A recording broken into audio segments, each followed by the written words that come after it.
You can see the D.C. police responding. You see the number of National Guardsmen on the street because what happened, I actually got a text message from my nephew who was en route here to visit our news program today saying we see people fleeing, something's going on, it looks like a possible shooting.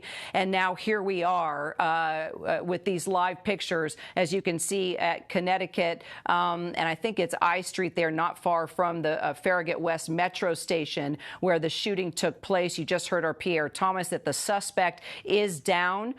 One National Guardsman has been injured. Chris, our photographer who's shooting these live pictures for right now, saw EMS working on at least 2 individuals. What he believed definitely was one of those National Guardsmen. We do not know the condition of any of the individuals who have been shot. We're still working that information.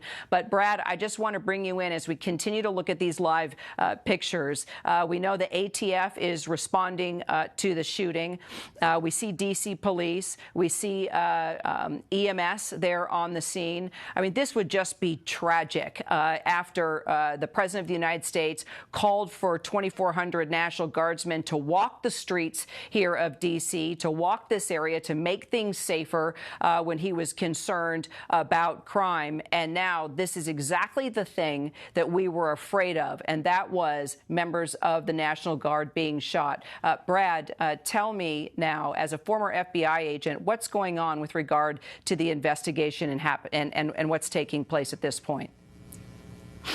And so the real key is this a lone shooter? They're talking about someone being down. Is he or she the only person involved? You know, you want to quickly ID them. You're going to want to review CCTV that probably captured, if not most, or perhaps all of this shooting, to give you some insight to what you're dealing with. Is it a lone person? Fine. Then you've reduced the immediacy that there's someone else out there that either was involved in this shooting or moving on potentially to shoot somebody else. You know, the unfortunate thing, Kara, about the National Guard is that, you know, they're in a difficult position because they're really not law enforcement, but they're a target because they're in uniform. And typically when you see these types of shootings, it's because of what they represent to the shooter. They can go everything from mental health challenges to problems in the military, or they just don't like the National Guard in D.C. or any place else perhaps.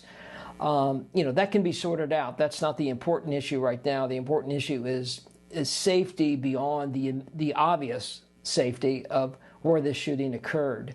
And I suspect in pretty quick order with the ATF and probably FBI, I'll jump into this also, it'll help them figure out what they have.